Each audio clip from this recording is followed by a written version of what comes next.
In just 2 minutes, the Richland Township Volunteer Fire Company will have people and equipment on the road responding to an emergency.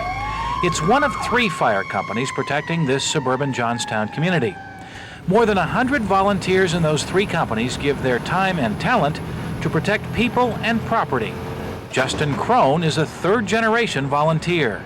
Both my parents, my mother and father, were both paramedics. My father was a member here many years. My mother belonged to the fire department. My grandfather belonged to the fire department, and my older and youngest brother are both members here. Justin lives here, literally. He's one of 19 people that live at the fire station. In return, they'll respond to a call at any hour.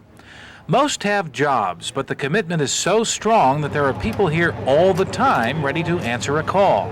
Our people that live here aren't just bodies that, so to speak, in the fire service that jump on a truck and they take up a spot on the truck. And these guys train.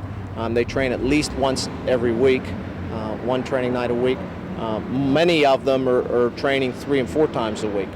Chief Gindlesperger is a volunteer. He's a sales engineer for Westinghouse. The company strongly supports his involvement with the fire company. Everybody takes pride in the equipment and the training that goes with it. Now keep in mind, we're talking about volunteers, men and women who are willing to put their lives on the line to protect you and your family. So what's that all about? Well, imagine responding to a fire above a 40-foot fire tower, and that's the view. This is what it looks like. This tower actually extends for 100 feet. Before any of these people step foot aboard this truck responding to an emergency, they'll have had at least 40 hours worth of training. This commitment from volunteers is saving taxpayers a huge amount of money.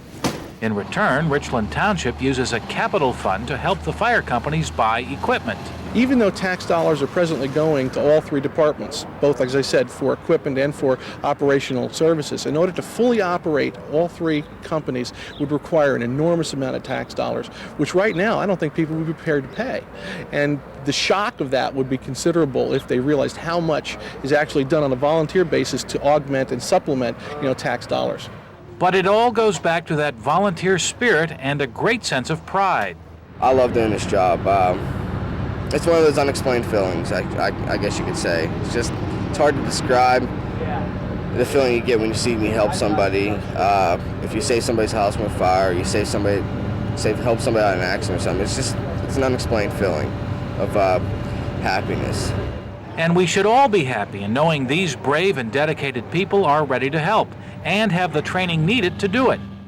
Probably 75% of the people that run in my department can be fire chiefs in many other departments, and I'm very proud of that.